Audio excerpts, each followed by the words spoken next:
Howdy there, neighbor. What you looking at? Looking at the tick twister. I just bought it. Oh, I got some of them. They work great. Yeah, you don't want to squeeze the tick. You can poison the wound. And you don't want to use tweezers because then you can leave the head in there under the skin. It'll regurgitate the blood back into the infected wound, and it causes Lyme disease.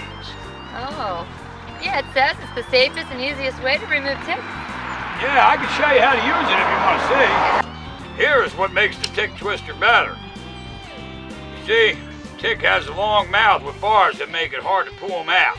The harder you pull, the more the barbs dig in. It's like a fish hook. But if you grab the tick and give it a bit of a spin, the barbs fold sideways, and as they wrap, they get shorter, can't hold it anymore, and it's easy to remove the tick. Where'd you get yours? I picked it up at the pet store. I got mine at the feed store. You should pick up some more next time so that you have some extras. They make great gifts for your friends with pets.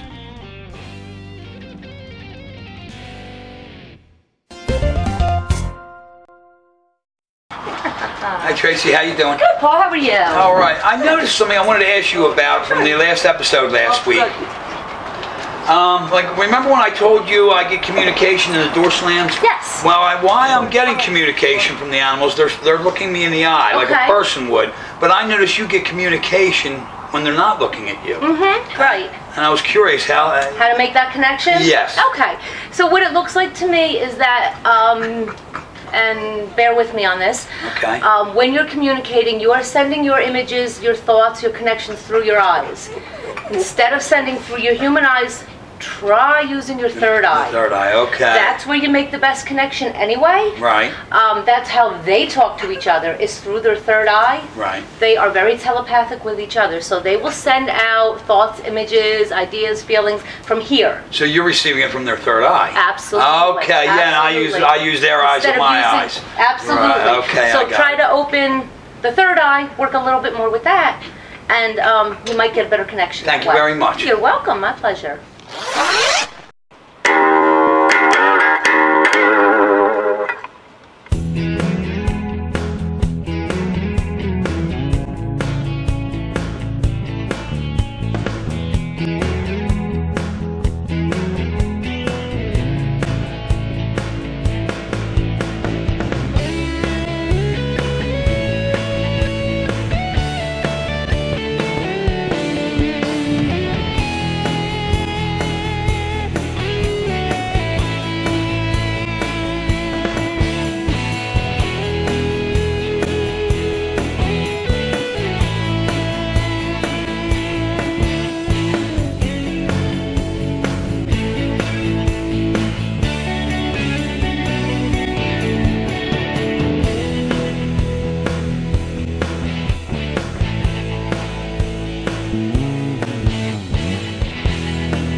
What you getting, Bodie? You getting a little snack? Yes, you do love your snacks. We love snacks. And people food much better than dog food, huh? Absolutely. Absolutely. Eat those treats. So, you have a question that you wanted to ask Bodie about a possible new family member? Yes. So I just want to know what Bodie thinks about, you know, we want to get a puppy. Okay. We want to get a little French bulldog that the litter's due in like a week, so it'll be a couple months. And I just want to know how, you know, Bodie feels about that. Okay, well, what Bodie says about getting a new friend is absolutely needs to be female. Oh, really? He needs a female because he needs to be top dog. So getting him a female is going to be a lower energy for him, so he won't be in competition with another dog, okay? Definitely you want to go younger than he is because you need to have, so that he can establish he's number one first. Okay, so if you get a smaller one and you get a female, and why is he asking me if she's going to have a lot of brindle? Are you thinking more brindle? Because he actually has brindle in his head.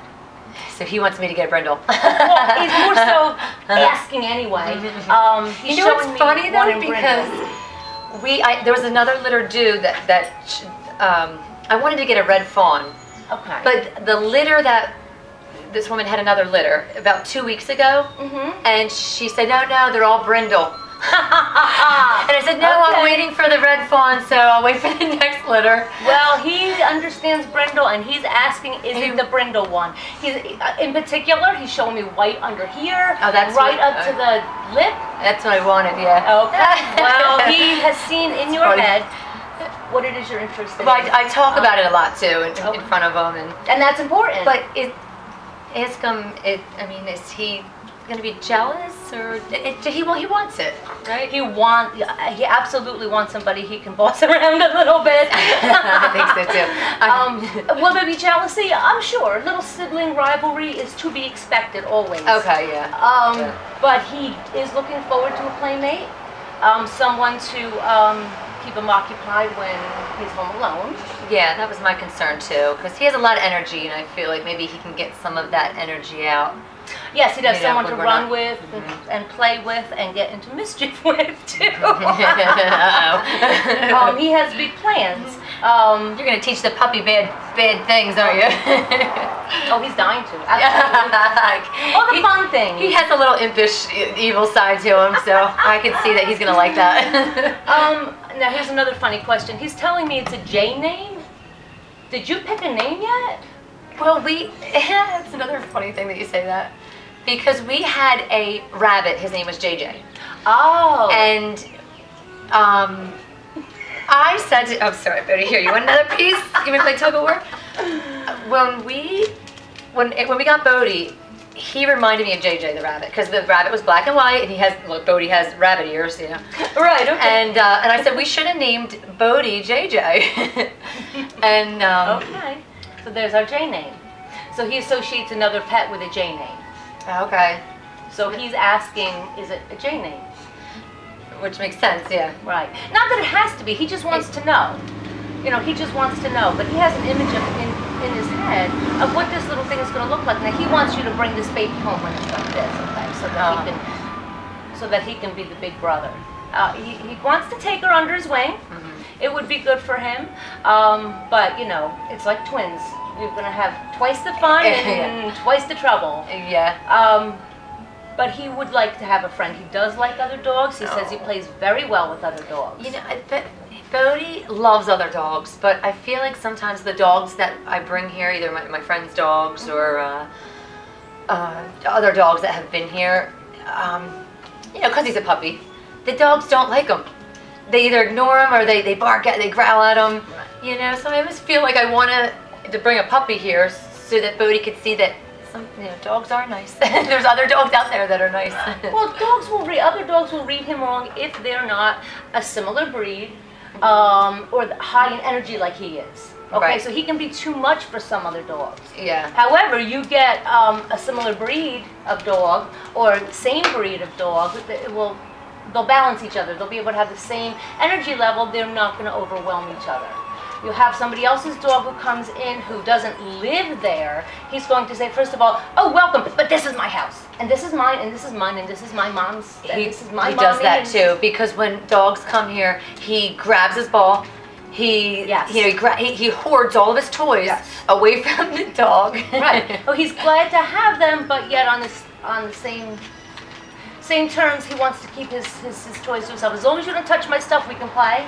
Right. But then again, he can be overwhelming. So you have another full-time resident in the house, and he'll be he'll have his toys. She'll have her toys. Look, I'm already saying she.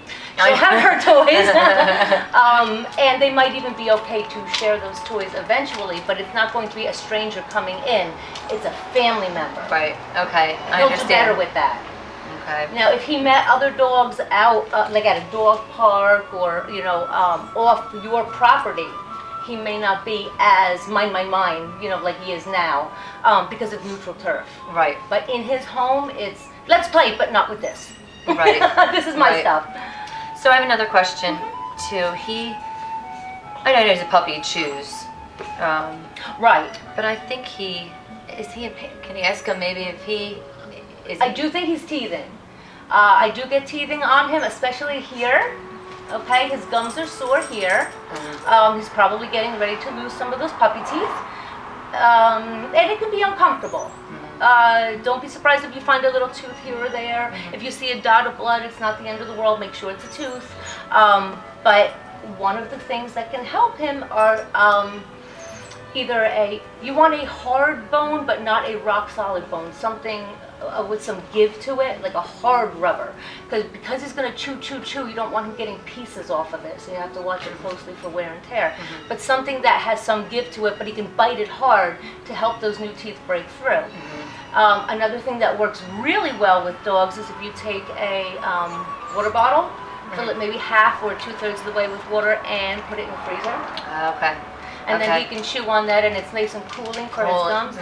But make sure he's supervised. Never give a water bottle or anything to a dog without supervision. If he bites the bottle the wrong way, if it splinters, you know, it can be sharp, okay? So make sure you watch him with it. Same with dog toys in general. They can bite pieces off, and they can swallow them. So all dog toys you should always use with supervision. Okay. Okay, but I do think that, you know, he's going to be teething, and that's going to happen. It's going to take a little bit longer, a couple of months, until he's completely done with it. Okay. But the frozen water bottle would help, but just keep an eye. Yeah, I like that. I like that idea. That's a good one. Yeah, we'll do that. I'll definitely do that. Good. See how that works. They do sell toys made specially for teething as well, so you can look into that. Oh, you know, I just bought him doggy ice cream. Wonderful. I forgot that I bought that. Wonderful. So I just want to know too, I mean, if you could just ask Cody, you know, is he happy here? Is there anything that he wants? Is there anything? Oh, well, what is it that you want? Or anything he doesn't like? Hands. He wants what's in your hands. He does have a request. He would like to sit at the table and eat with you instead of having to eat where dogs eat, because he feels very human. Do you suggest that's okay? No. Because I just don't want him begging for food when I have company over. Right, and he would. And he would. No, I'm not saying to do it. Oh, okay, but that's what he wants. That's what he wants. Because he feels so much like a family member. He thinks he should be able to sit at the table. So how should I tell him, how should I explain to him that he can't do that? I mean, just tell him dogs eat here, humans eat here. You eat at this time, we eat at this time. When you give him treats, if you're going to give him pieces of meat or something from dinner, put it in his bowl instead of sitting at the table and doing this. Oh yeah, we do that definitely. Good, good. Yeah, but he still loves, I can tell he wants to sit at that table because he doesn't really beg for food. He's like getting on the other chairs and getting up and, you know. Right, because he feels very much part of the family. Funny. And another dog will help with that as well. It will help him feel more like a dog. Okay. I mean, they all want to feel like humans, but he is a dog, and it's important to recognize his great personality, but it's also important for him to know you're a dog. Okay, well. Okay. All right. Well, thank you so much. You're welcome. Thank you. Thank you for speaking with me. He's wonderful to speak with. Thank you. Oh, thank you. And join us next week for Sit Speak. And go ahead and press the like button and tune in next week.